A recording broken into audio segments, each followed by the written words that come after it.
Hi friends, இன்றைக்கி என்ன video பார்த்திங்கன்னா ஒரு சுடிதார் பேண்ட் ஸ்டிச்சிங் வீடியோ தான் பார்க்க போகிறோம். இதோடைய டாப் ஸ்டிச்சிங் வீடியோவும் கண்டினியூவாக நெக்ஸ்ட் வீடியோவில் வரும்.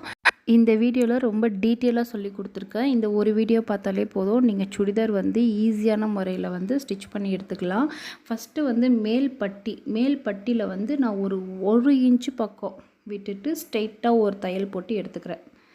பாருங்கள், எக்ஸ்ட்ரா த்ரெட்டு எல்லாமே கையோடு நான் கட் பண்ணி எடுத்துட்டு இந்த மாதிரி ஸ்டிச் பண்ணதில் கிளாத்தை ரெண்டாக ஓப்பன் பண்ணிக்கோங்க. ஓப்பன் பண்ணிவிட்டு இந்த பக்கம் ஃபஸ்ட்டு ஓப்பனை அப்படியே மடித்து இந்த பக்கம் லெஃப்ட் ஹேண்ட் சைடில் மடித்து ஸ்ட்ரெயிட்டாக ஒரு தையல் போட்டு எடுத்துக்குங்க. அதே மாதிரி ஆப்போசிட் சைடில் மடித்து ஒரு ஸ்ட்ரெயிட் தையல் போட்டு எடுத்துக்கணும். இந்த மாதிரி நீங்கள் ஸ்டிச் பண்ணும்போது பார்த்திங்கன்னா ஓவர்லாக் ஃபஸ்ட் ஒன் தேவைப்படாது.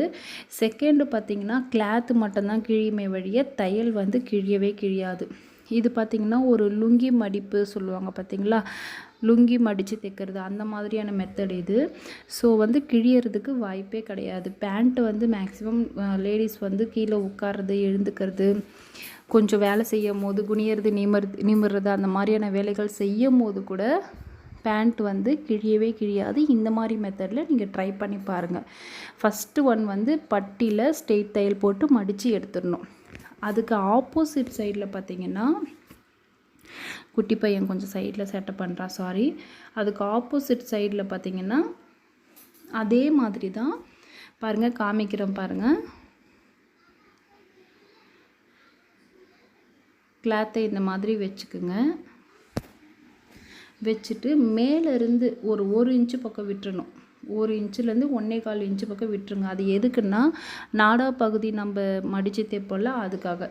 ஸோ 1 இன்ச்சு பக்கம் விட்டுட்டு ரைட் ஹேண்ட் சைட்லேயும் 1 இன்ச்சு பக்கம் விட்டுட்டு நடு பகுதியில் ஸ்ட்ரெயிட்டாக ஒரு தையல் போட்டு எடுத்துக்குங்க. எடுத்ததுக்கப்புறம் இதையும் நடுவில் 2ஆக பிரிச்சுக்குங்க. பிரிக்கும் போது உங்களுக்கு மேலே ஓப்பன் பகுதி வரும். இதை சேம் இப்போ நம்ம ஆப்போசிட்டில் ஸ்டிச் பண்ணலாம், அதே மாதிரி தான் சேம். இதை இந்த பக்கம் லெஃப்ட் ஹேண்ட் சைடில் மடித்து தைச்சிட்டு ஆப்போசிட் சைடில் ரைட் ஹேண்ட் சைடில் மடித்து தைக்கணும். ரொம்ப ரொம்ப சிம்பிள். சுடிதார் ஸ்டிச் பண்ணுறது ரொம்ப ரொம்ப சிம்பிள். நீங்கள் ப்ளவுஸ் ஈஸியாக பழகிடலான்னு நினைக்கிறீங்க. ஆனால் என்ன காட்டிலும் பார்த்திங்கன்னா சுடிதார் தான் ப்ளவுஸை விட ரொம்ப ரொம்ப ஈஸி. நீங்கள் தையல் பழகுறீங்க அப்படின்னா சுடிதார்லேருந்து ஆரம்பிச்சிங்கன்னா உங்களுக்குள்ளே ஒரு பெரிய கான்ஃபிடென்ட் வரும். இப்போ பார்த்திங்கன்னா 2 பக்கமும் நம்ம ஜாயின் பண்ணி எடுத்துட்டோம். எவ்வளோ ஒரு நீட் ஃபினிஷிங்காக இருக்குது பாருங்கள். இப்போ பார்த்திங்கன்னா இப்படி டைரெக்டாக மடித்து தைக்காமல் ஒரு 1/4 கைடு அளவுக்கு ஸ்ட்ரெயிட்டாக ஒரு தையல் போட்டு எடுத்துட்டு அதுக்கப்புறம் நம்ம ஒரு மடிப்பு மடித்து தைக்கலாம். ஃபஸ்ட்டு ஒரு 1/4 கைடு அளவுக்கு சுற்றி நான் ஒரு தையல் போட்டு எடுத்துக்கிறேன். பேண்ட்டு பொறுத்த வரைக்கும் ஒரு சில இடங்களில் நம்ம 2-3 தையல் போட வேண்டியது வரும். அந்த மாதிரி போடும்போது தான் அது பேண்ட்டு லைஃப் வரும். தையல் பிரியவே பிரியாது. ஸோ அவங்க என்ன மாதிரி வியர் பண்ணாலும் பைக்கில் ஏறி உட்கார்றது, கீழே உட்கார்றது, எழுந்துக்கிறது, அந்த மாதிரி என்ன மாதிரியான வேலைகள் செஞ்சாலும் பிரியாது.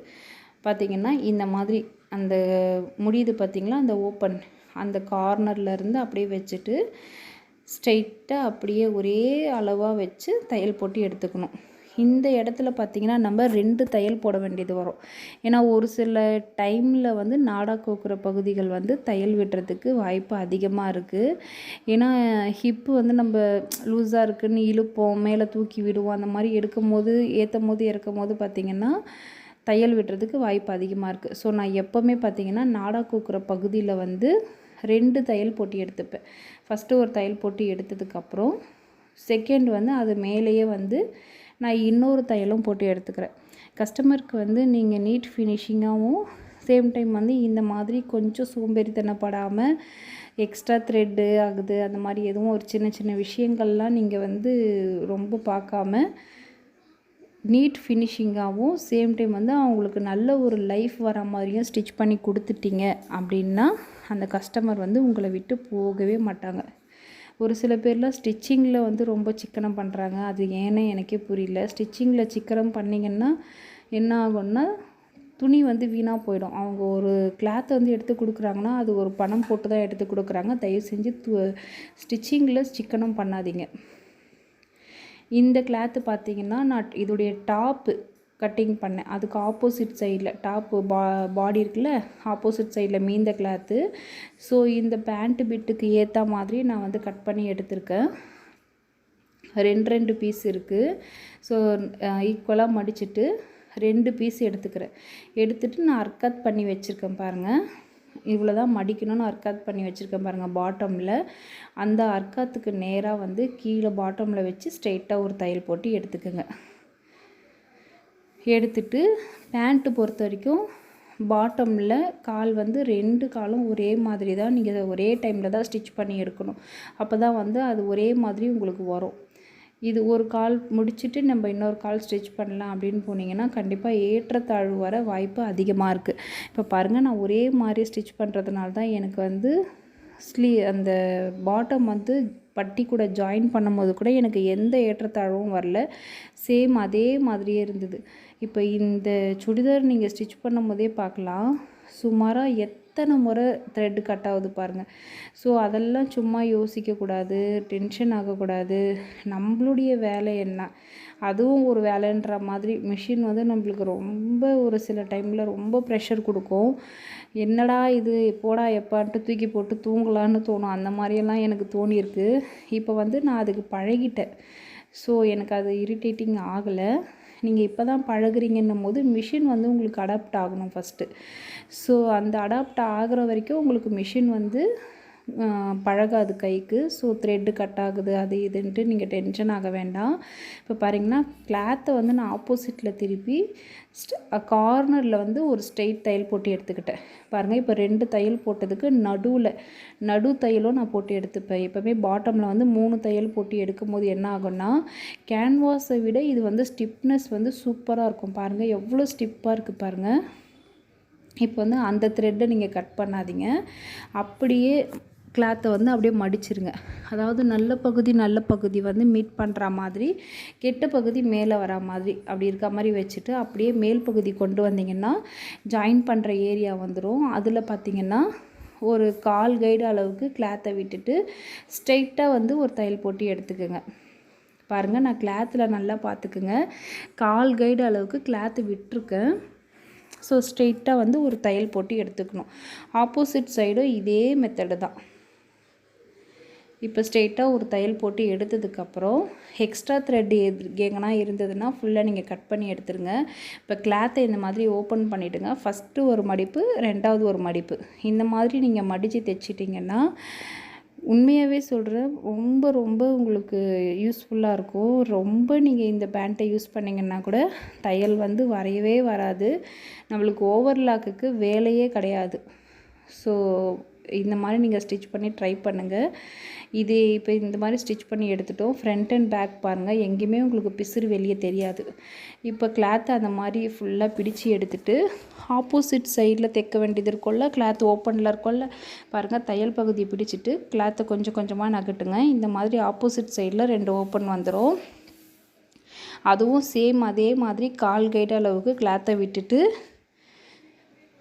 ஸ்ட்ரெயிட்டாக வந்து ஒரு தையல் போட்டு எடுத்துக்குங்க. எடுத்ததுக்கப்புறம் எக்ஸ்ட்ரா த்ரெட்டு கட் பண்ணி எடுத்துடலாம்.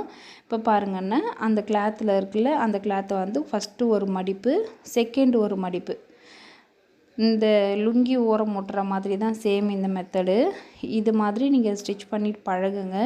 இந்த வீடியோ உங்களுக்கு பிடிச்சிருக்கு, யூஸ்ஃபுல்லாக இருக்குது, எத்தனை பேருக்கு யூஸ்ஃபுல்லாக இருக்குது அப்படின்றத எனக்கு கமெண்ட்டில் சொல்லிட்டு போங்க. உங்களுடைய கமெண்ட் அண்ட் லைக் தான் பார்த்திங்கன்னா என்னை ரெகுலர் பேசிஸில் வீடியோஸ் போட வைக்கிறது.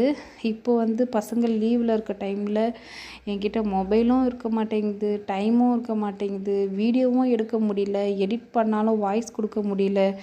வாய்ஸ் கொடுக்கறதுக்கு நான் படுற பாடு இருக்குது பாருங்கள். ஏன்னா சைலண்ட்டாக இருந்தால் தான் உங்களுக்கு நாய்ஸ் கேட்காது. ஸோ ரொம்ப ஸ்ட்ரகிள் ஃபேஸ் பண்ணி தான் நான் வீடியோஸ் அப்லோட் பண்ணிகிட்ருக்கேன். அதுக்கு ரீசன் பார்த்திங்கன்னா நீங்கள் கொடுக்குற லைக் அண்ட் கமெண்ட்டு தான்.